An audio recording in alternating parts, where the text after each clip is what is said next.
tried putting Super Valkyries in the Root Rider army and gave it a go with the new equipment. So let's dive in and see how this attack does.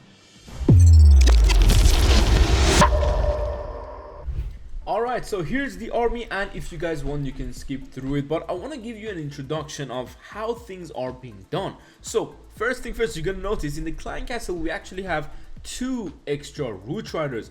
That's because instead of regular Valkyries, I have put it the Super Valkyries in this army.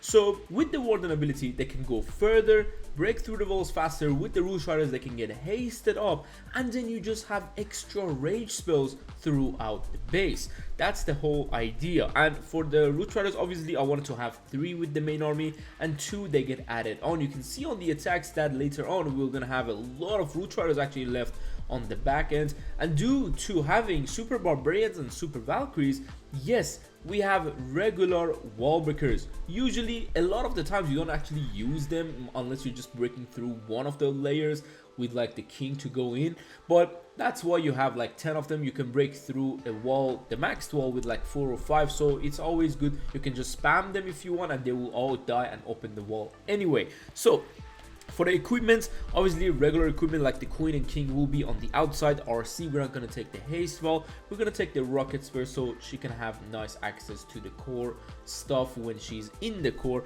And with the Warden, as you know, we have the new equipment with the kind of Eternal Tome, and in general the rest of the army itself, as if the witches, the loons, the healers and spells are all connected to my Root Rider army that I would think like originally was from Crispy, but the army that I use the most, and I think we've done a video of it, the master classes and everything around it. But yeah, in general that would be it, and this is how we're gonna take down bases with this army. So let's move on to the attacks.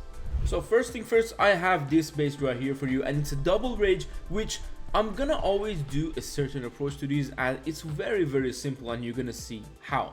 So RC straight into the Wizard Tower, because I want this RC to go into the Monolith.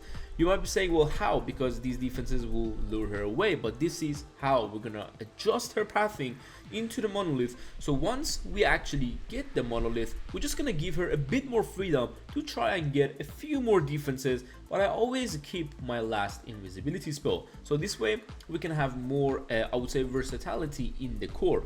Now, obviously with this approach we have 1 more extra invisibility, so if you want you can take like 2 invis. It's always good to keep some invisibilities, but if you even have 1, that's enough. Root Riders and Valkyries into this area. Don't forget, if you drop the Valkyries too quickly, some of them will go to the outside and you may need to wall break them into the base. So don't drop them too quickly, wait for the Root Riders, because once you're popping the Warden ability into the Rage Towers, you're gonna see how these Valkyries will go through walls like nothing. And once they're actually through the walls, it's good enough for your rage spell placements to be in front of the Root Riders. You're gonna see what happens now, because now the healers are inside my Rage Tower. A rage is dropped in the core, so the healers just coming into the next rage spell. Now another Valkyrie will soon die right in front of the Minion Prince. I'm gonna invis another rage spell. This is the beauty of these rages and the Super Valkyries once you're not having the regular Valkyries, because regular Valkyries actually don't do much in the Root Rider army anymore. My army don't even, like, they don't go out to the king, you know, it's crazy. But another good thing is the RC equipment. Once she's popping the rocket spur, if you get lucky and she's inside the rage spell, guys, it's a lot of damage, and she can nearly one-shot a lot of defenses, like the outer defenses and even the core defenses. She can like 2 or 3 shot them really quickly and move on. In general, I think the combination is super fun. It's like, I would say, a stronger version of a Root Rider attack. Not necessarily the meta, or it's not broken, it's nothing like that. It's just simply you are adapting to the meta, but you don't necessarily even have to have the new equipment all the way upgraded, because obviously Root Riders will still open the walls for the Valkyries, but yeah, it might not be the best. And when I say that, I mean the Root Riders are slow, right? And the Valkyries are too quick, so they might stay behind whilst the walls are just getting open. And if they die too quickly, guys, you're losing a lot of spells early on with the rage spells. Now moving on to a ring base, what I like to do on these ones is I like to have a log launcher, and on this one I saw there was a lot of, like, I would say, traps and heroes and gigabomb on the lower side, meaning 2 of the sides are most likely heavily damaged. And knowing myself, because these are my bases that I'm hitting, I've done trap them, so it's fully trapped on both of those sides, and this is why I want to have this angle with DRC. So now once DRC is done with the funnel and 1 invisibility is left, we're gonna have the queen on the top side, popping the giant arrow and the log launcher. Obviously, because it's a multi-inferno, you can't really tank it with the skeleton spell, and the monolith will lock onto her. And yes, the monolith did lock onto the queen, so we're actually gonna lose the queen. Another attack here, and I want to kind of show you how strong the army really is by losing the queen and the fox at the beginning. So king and witches on this side, just make sure whenever a Tesla pops you have quickly adjusted with the barbarian, unless you want your witches to die. But you can see the wall breakers on the lower side. I used a few of them. I lose 4, but I told you 5 will open the wall even if they all die.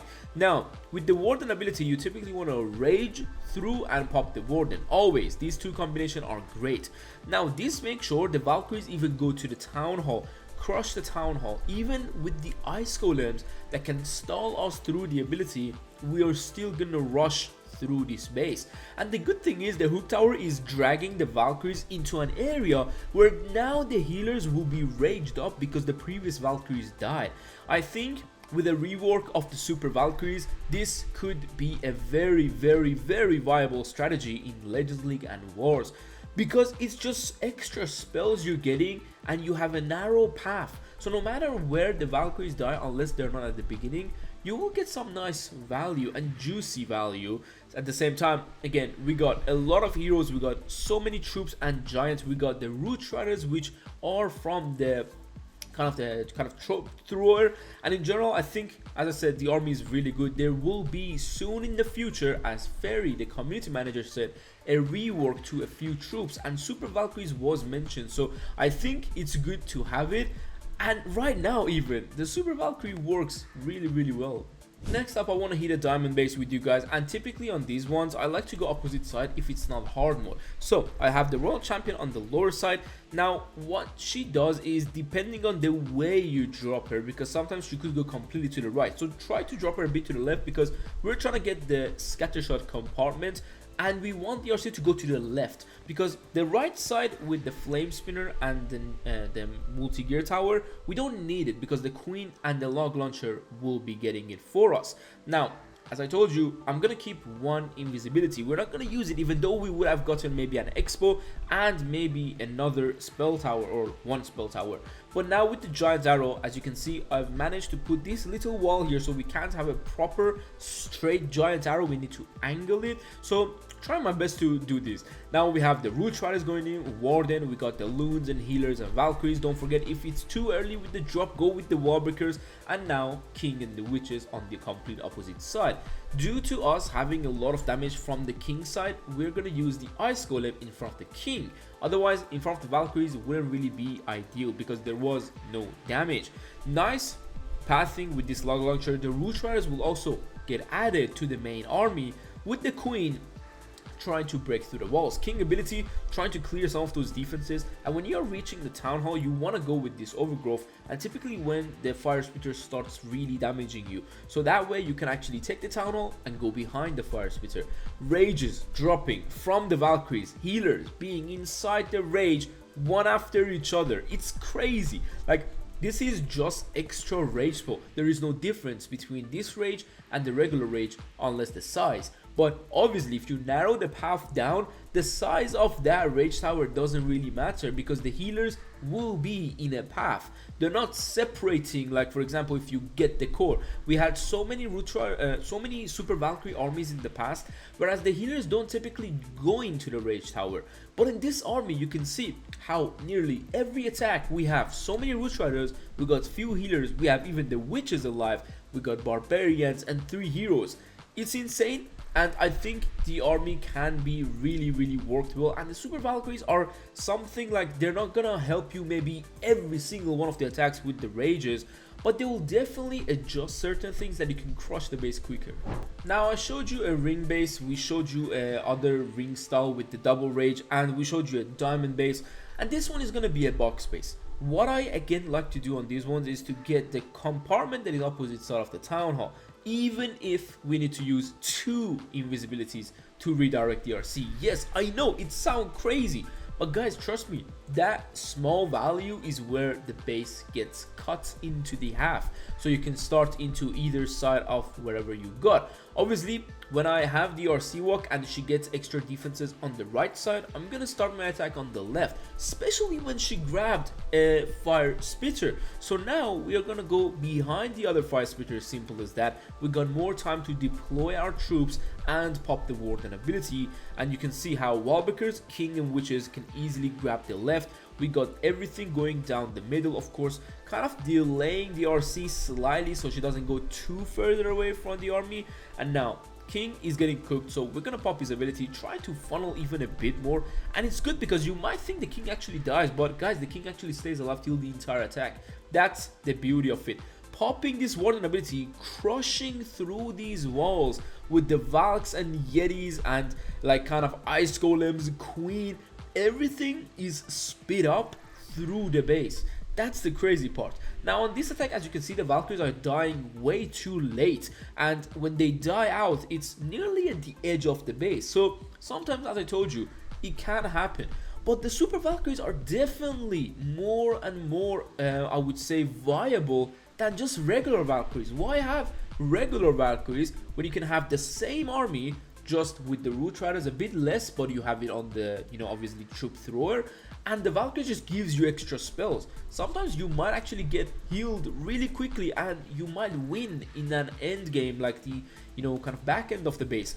In general, I think this army is just really well. I wanted to adjust the major root rider army from myself, and I wanted to see if the Super Valkyries with the new equipment does well. And as you can see, we don't need Rage Gem or Healing Tome when we have this equipment. Obviously, it will work also with like the regular equipment, but in general, hopefully you guys enjoyed this and kind of just had fun, man. The link of the army will be down below in the description, and see you soon later. Take care and peace.